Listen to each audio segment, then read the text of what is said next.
Why are you listening now? جزاك الله خير. Instead of telling me to calm down, try and listen. There's one Quran, but there's lots of hadiths. There's one Quran, but lots of hadiths. Anyway, just to finish my point that we started off, you tried to quote the Quran, which I did. No, white beaters you made no. You no. You don't understand it. Yeah. That's the problem. It's clear to you. And then you try to say that the Quran supports Zionism, and he doesn't mention it. Now here's the problem. You're doing it again. You're doing it again. Returning. That's what you have no authority to understand the Quran. You've got no authority to speak what the Quran says. You've got no authority because you have no understanding. I read it. And that's all I need. Have a fantastic day. And you too. Take care. Yeah, all the best. Ask him to read Baqarah. ذلك الكتاب لا ريب هدى للمتقين. Let him read it, man. The first 5 verses. If you are sick in the heart, you are going the wrong motorway. I'm not sick in the heart. Take you somewhere else. I'm not sick in the heart. But if you want to have that debate, we'll have that debate. I like your Quran. Yeah. Shame you don't understand it. I understand it enough. No, you don't. And I see how the world if you think you can beat, if you think a Muslim can beat his wife, you don't understand the Quran. Simple. It says you can beat your wife. I said understand it. So do you understand the Torah better than the Quran? Yeah. So 1818, who's referring? Which prophet is referring to? 1818 in the Bible. What do you mean 1818? Deuteronomy 1818 in the Bible. The lesson. Who's mentioned that? I've memorised the entire Torah. It's a big book, not your small Quran. The Torah is 6 times larger. What are you doing here then, man? What are you doing here? What are you coming with you? No, you don't listen to you. You come pick holes. I'm not trying to convince people to follow Judaism. Our channel's nice, it's clean. We monitor the comments and all that. You just had a 30-minute talk about wife beating, it's not that clean. Yes? No, he was talking about white people. You can't beat I thought you brought it as an example. No, that was an example to show he's misunderstood the verse of the Quran. And if you misunderstand that verse of the Quran, what other verses are you misunderstanding to try to use to support your argument? Sick in the heart. I mean, for me, I personally would never say I understand more than a Muslim. So you must have the tool. I do no, think he's not understanding more than a Muslim. I do think he has a good point though with the whole wife. You're saying it's not clear. No, what I'm saying is this. Just the Quran says something. Just because it's saying, you have to understand what it's saying to you. It's basically saying you can't beat your wife, even in a crime of passion. But isn't that a weird way of saying it? Wouldn't it be better to say you can't beat your wife rather than you can't beat your wife? If the objective was not to beat your wife. Okay. Divorce her, fine, but don't beat her. Basically, you can do this. Yeah, this is the symbolism of it. Okay. Did everyone say that? Yeah, so anti-Semitism. You beat him. You beat him. It's to show the level you're at. He's not even your wife. So when you admonish her, you separate from her bed. Imagine a crime of passion. You know, you can find your wife. Give me the WhatsApp. No, thank God. So basically, if it's a crime of passion, for example, incident, and you find your wife in bed with a neighbour, you admonish her. You say, "What have you fucking doing with the geezer?" Yeah. Then you have to write, "I'm not sleeping in your bed anymore." Yeah. Then after that, if you still no reconciliation, and she's still messing around, that's when the symbolic. You understand? I understand what you're saying. Yeah. That's it. But I'm just saying it's not saying. It's symbolic of the next. It's symbolic of exactly what he said. After that comes talaq. All I'm saying is it's not saying that you can't beat your wife. You can't beat your wife is really easy to express. It says you can't beat your wife. You can't beat your wife. There's only one God. No. But you could argue the semantics of the word used as well. There are some people who. I'll give you an example. If you speak to Quran only Muslims, so these Muslims don't accept hadith. They will interpret that verse completely different. They won't even use the word beat. I don't have a problem. They say the Arabic word can mean something else. So they don't even have the issue of beating. There is no beating. That's fine, but you understand that. No. I understand Islam as the Prophet Muhammad taught us, and he said, with regards beating of wives, if you can't cause pain, and you can't hit the face, and you can't leave a mark, you can't beat your wife. Simple. I get that, but I'm just saying, if the message was to beat your wife, wouldn't it have been much easier to explicitly say, as a law, not as meaning something else, but to say you can't beat your But wife. then what does the tap symbolize? I get what you're saying. Pretty much nothing, actually. No, it means after that is divorce. That's what it means. It's, Why to go straight to divorce? But because there's stages, isn't there? Brother Hamza, can I No, I'll say give it- Brother Hamza, I want to make a really important point on this. I raised the point of the United Arab Emirates for a reason. The United Arab Emirates understand that verse differently to maybe you, and I don't know to what extent they say you can beat your wife, but they understand that verse in the Quran as meaning you can literally beat your wife if she's disobedient. So the reason I'm saying, if the Quran was to send a much clearer message, and the message was you can't beat your wife, surely sending a verse which is unambiguous, which explicitly states you can't beat your wife, would be a... I'll say it to you again. I'll say it to you again. Much better. I think you misunderstood what I said to you. Okay, maybe I If you see, I'm not going this definitive on the Arabic words used. If you speak to a Quran-only Muslim who rejects hadith, who just uses the Quran, that's it, they will not even see the word beat in that verse. But wouldn't the perfect... If the book was truly perfect, wouldn't it be... There's so much room for interpretation. So the United Arab Emirates believe it means you literally beat it. You mean that gentle little love tap? No, let me finish. You said that gentle little love tap you just gave me, which was quite nice. I liked it. And then you're saying Quranists publicly. Yeah, Quranists say that it's not even. The Quranists don't even leave this meaning. So if it was a perfect book from God, that's quite a lot of ambiguity. No, because if I was to go definitive on it, I could take the Quranist stance. I'll use their argument that it doesn't say beat. Quran is not clear. And then Muhammad says you can't beat them either. It's not clear. They're mixing it up. They're Muslims. It is clear. But it's not to the United Arab Emirates. I don't speak for them. I don't know why they've done what they've That's done. what I'm saying. It's not perfect book. I don't speak for them. A perfect book shouldn't have so much room for ambiguity. Listen, man will do that to any book. So, for example, you're talking about fatwas. If there was an explicit statement, not the hadith, not that it was literally with language which was universally understood. If the objective is not to beat a wife, which I think is a noble thing, not to beat a wife, then surely it should just be. Do you think there are Muslims, if it said you can't beat your wife, you can't beat your wife at all, do you think there are Muslims who would beat their wives? Just like you have Muslims that eat bacon, yeah, you would. Exactly. But the Quran explicitly states you can't eat bacon. And they still do that. But it makes an explicit it says an explicit thing you should do. You can beat your wife. So that argument kind of holds ground until you say that actually a lot of the Quran is telling you what you can explicitly do and what you can't. What's halal and what's haram. Right. So if wife beating is haram and it should be a black and white, you can't do it, then just say that. No, but it says you can beat your wife. It says you can beat your wife. And I told you misunderstood it. You shouldn't need, it should be clear. Honestly, I don't know how many times I repeat. How do you understand the term symbolism? How do you understand that term? I remember. How do you understand it? Couldn't care less. You couldn't care less. Then you know what? You know what? Couldn't care less. I couldn't care less. It's not a good thing. How do you understand the term symbolism? Symbolic of something. Symbolic of something. Okay. So if you couldn't beat your wife, how would you symbol your close to divorce to her? I would say that again. What does it symbolize? What does it symbolize? The beating. From your perspective, I imagine you're saying it's the very last straw before divorce. Right. But from an Emirati perspective, it could maybe be that if she hasn't, because the Quran also says a wife should obey her husband. Right. And they're interpreting that when she does disobey her husband, that means you can discipline her. I'll say it to you again. Right. First thing, I know that you believe that, and I know that Brother Hamza doesn't beat his wife either. No, but I don't speak on behalf of the United Arab Emirates. I don't even know which fatwa you're talking about. I don't know who give that fatwa. I don't even know how valid it is. I don't know who accepts there's it. one Supreme Council which basically sits. Are you saying the law of United Arab Emirates is you can beat your wife? Because I think you're wrong. Yeah, okay, so we can pull that up. I can bring you the... Go on then. What's a wife beating? What is the fatwa? There's no law against wife beating. Just because I don't like to make mistakes. It didn't say fatwa. What it said, they issued a ruling, so I read it in English. So I don't know if that ruling is translated as fatwa or is it translated as just a different law in the penal code. So I don't know. It could be either. So I don't want to misrepresent Emirati law on my own. This is all on camera.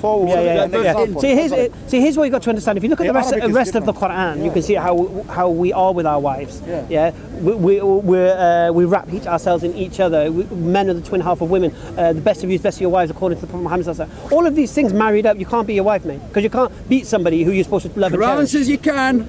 Because you've misunderstood it. Quran says you can. Because you've misunderstood it. It's not a good book, you then, think is it does. It's not a good book. It's not my fault if you think you can interpret things when you have no ability to. I didn't write it. That's not my fault. It says you can beat your wife. You've attempted to understand it with no knowledge. Should have made it clear. An important thing like that, the Quran should say. An important thing like that, you should seek proper understanding of. Exactly. No. Instead of your DIY, what suits my agenda. God should tell you about wife beating. A thing like that. He does. Speak to his messenger. He does. Of all the Jews I know, by the way, he's the one with the least agenda. I don't bother the Quran. He actually has very nice things to say about Islam and the Quran, and he thinks they're potentially divine. So it's... Yes, I believe the Quran is divine. Someone who's maybe more on your side than I believe the Quran is divine. You do? Yeah, absolutely. So is the Christian Gospel, so is the Jewish Torah. Yeah, all three were divine. Why do you believe that? All three. But no, yeah, it's all right. You don't have. No, why do you believe that? Yeah, I do. Why do you believe the Christian Gospels are divine? I personally, I pray a lot. I know you. Okay. Pray a lot. Alhamdulillah. So when you believe something, I mean, you have reason to believe it, yeah. So what's your reasons to believe the Christian? I told you, I pray. So because of pray, I believe it. Well, how does that make you believe it? I don't get it. What's your reason? Oh, you don't have to believe me. No, I'm asking. I'm not saying I don't believe you. I'm asking why you believe it. Yeah, because I pray and ask questions. So who do you ask? I pray. So you're telling me you've prayed to God and said, God, are the Christian Gospels from you? Have you done that? Yeah. And what was the answer? He says yes. I'm not going to go into detail. You're going to pray it for yourself. Pray and ask it yourself. Well, I can guess the answer is yes. Pray and ask How it do you know yourself. that's God saying yes? Pray and ask it How do you know yourself. that's God saying yes? You don't have to believe. I believe it. You don't have to believe I believe it. Listen, I'm not questioning what you believe. I'm asking why you believe it. Yeah, I believe it. No, I'm asking why. I believe my prayer, the answers I get. Because you make it. I believe the answers I get. I said, Yeah, but they should put the claims out there. I told you clearly. put it out. I volunteered that information. No. What he said, he believes the Christian Gospels are divine. I'm asking him why he says that. Yes. But I assume for the same I can understand why he believes the Quran is divine. I pray and I get answers. You could pray and get answers. Who do you pray to? Yeah, God. How do you know it's God answering? You don't have to believe me. I just told you. I believe it. You don't have to. How do you know it's God? Because I just. Maybe I'm wrong. You don't know. No, I do. I do. You don't know. I do know. Think it is. I do know. Can I come back because we're kind of like no one's really answering these questions.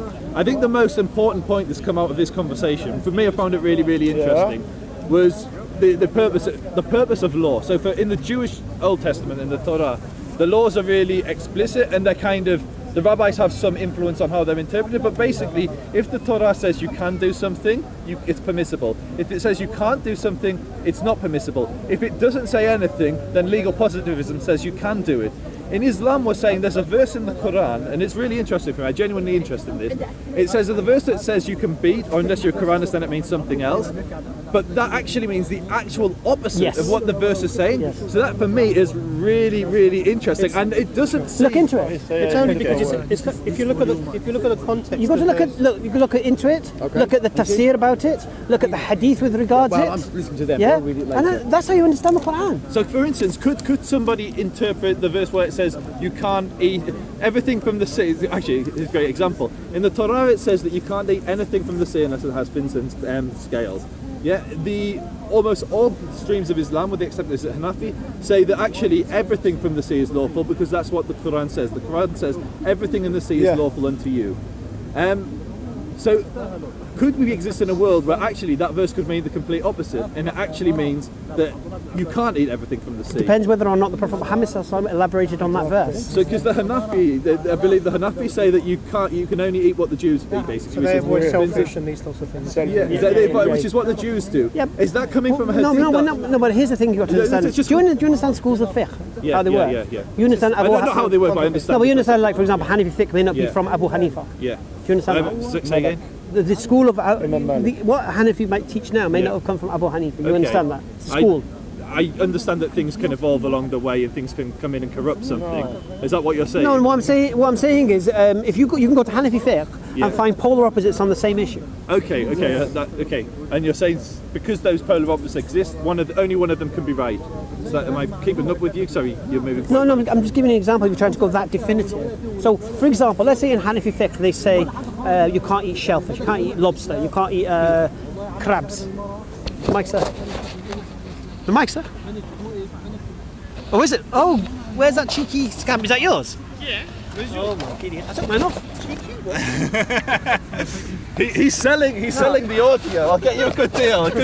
No, I took it off. £10, 20. I'll cut you on 10%. Huh? They got only one. He has two. I've got it in my pocket. Yeah. I'd finished with them. I didn't know he was going to start going on about flipping shellfish. No. The only reason I brought it up is because look at this. Anyway, so what I was saying. So, like I said to you, just as I would question United Arab Emirates if they've actually said you can beat your wife, I would question in a Hanafi fair. Why do you, if the Quran says you can eat what's in the sea, why do you go against that and think you can't eat prawns and that? I understand the rationale. Great. Can we just pause that, because that's exactly my point. Yeah. So if you can understand, you question the Hanafi of why they can say actually you can't eat these food when the Quran explicitly says you can. Does that not apply to wife beating? No, because what they might have No, done. because what you're can't. saying is... Because the Prophet ﷺ was definitive on it. So you're saying because a hadith exists which says you can beat your wife? No, the hadith says... No, the hadith says you can beat, but it gives constraints. Which you can't... The Quran says you can beat, but you're saying the message What of type the of... Quran... Okay, Can I just finish? Can I just, please, I've listened patiently. You're saying that the message behind that Quran is that you can't beat your wife. That was what you said. That's what you had the huge debate about. You said the purpose of that verse... No. What I said is okay, maybe I misunderstood. I said he implied the Quran doesn't set a limit to regards the beating. Yeah. Yeah. Which means if someone just reads the Quran and they think they can beat your wife, they think they could beat your wife as much as you like. Did I mishear you? Because I thought you said, maybe I misheard, and it'll be on camera, but did you say the purpose of that verse was to show that you can't beat your wife? Because that was what I was No, that's not the purpose. Okay, perfect. Okay, sorry, I probably misunderstood. No, you implied that. No, basically what I'm saying to you is this. If the Quran says you can beat your wife, all right, and somebody disused the Quran and they interpret it as he interprets it, if he ever became a Muslim, he thinks he can beat his wife, for example. I don't. Right, okay. Well, you just said you did. I wouldn't become a Muslim and I wouldn't beat my wife. No, you just said you could, though, according to the Quran. Oh, I could. So what did I just say? I could, so I just but said, I wouldn't. So what did I just say? So I would. I just said, if he became a Muslim, he would believe the Quran allows him to beat his wife, if he chooses to, as much as he likes. All right, because there's no limit to it. It doesn't say stop here, stop there. All right. Well, maybe he believes that that's up to the individual. The same way that slavery is permissible and like I said to Judaism and you, Islam. so then according to the individual, if they catch their wife in bed with a neighbour and they know they're allowed to beat their wife's going to get battered if there's no limit to it. Yeah. But in Islam, because of the teachings of Muhammad ﷺ with regards to that verse about the beating, no hits in the face, no causing pain, no leaving a mark, that's no beating. So a man is not at liberty then to beat his wife as he likes. Yeah? Basically the Prophet ﷺ used the word, it's funny, someone just give me a miswak. It says it's like using a miswak. Yeah. This is a miswak. But they used to be a bit bigger than that as well. Maybe a little bit. Now, if I was to beat you with this, and I can't cause you pain, I can't hit you in the face, nor can I leave a mark. If it was like that little gentle stroke you gave me before, then definitely. So if I can't hit the face, because I can't poke you in the face, right? I can't leave a mark, nor can I cause you any pain. Can you define that as a beating? How far can you possibly go? So is it right? Can you or not? So what's the reason? The question is, what's the reason? For the I agree. Right. Following the hadith, right. So what will this then? What will this be then? No, I'm not arguing. What will it be? Like final warning. To be honest, if I did that to my wife when she was really annoyed at me, that would probably result in me. Now here's the thing: now here's the funny thing. There's no prohibition on women beating their husbands. You know that, don't you? Anyway, right? You know, I think Egyptian men are the most abused men in the world. You know that? They say that, innit? Egyptian men, their wives beat them, rape man. statistics coming out of Egypt, the Tahrir Square and things like that. I question. I wouldn't believe all that. It's one of the most abusive countries. I'll say it again to you: the most abused husbands in the world are in Egypt. Okay, just so you're aware of that. Okay. So what could this be? Feminists watching this, please message me with those statistics. Okay. So what could this be? Nothing more than I'm letting you know you're at your limit with me, and anything like this again, we're finished. To be honest, that's a little bit weird. If I'm in a huge debate with my wife, we're really like, she's no, it's gonna be on that. It's gonna be on that. Everything, and then I get my little toothpick out. No, don't forget. No. So here's the problem. You see, you've ignored the steps. Yeah. This is what prevents a crime of passion. You see, first thing, you can admonish her.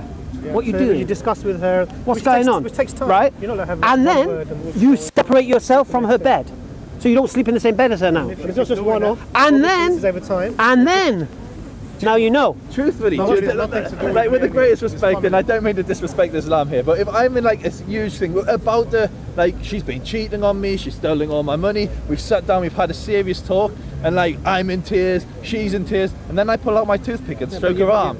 That's a little bit weird. Okay. But statistically, Did I say to you? Did I say to you? You have to pull out a toothpick. I No. thought that's what this was. No. I said I likened it to it. Likened it. I like that you carried this round, by the way. I just got someone give it to me today. Alhamdulillah. I'm glad they give it to I me. was going to say, I hope this is So a people can reflection of your see the marriage. beating that we can give. All right, that's just to symbolise. It doesn't say use a. The Prophet ﷺ didn't say in the hadith, go get a miswak and use a miswak. You see, he likened that's the heaviness of it. That's the lightness of it. Yeah. All right, Okay. so that's that. So we know the Prophet ﷺ has gone definitive on wife beating. So there's no. Now, if someone wants to come and say you can beat your wife excessively, you can give her black eyes, you can punch her in the face, you can cause pain. I want to know why they're ignoring the Prophet Muhammad ﷺ. Can I ask a question? Can I ask a question? Because Wait 1 second. No, Okay, no, so- no, okay, no can more I ask a questions right now. question? No more questions right now. Okay, no more questions right now. he's going to bring out the toothpick in a minute. No, you're not my wife. Don't worry about that, mate. It's a All right? shame because Don't need no toothpicks with you, mate. We make I'm only joking, I'm only beautiful joking. children. We make beautiful children. So anyway, children. I think there'll be ginger in it. Anyway, so basically, that's that. So there is no other way to really look at that verse.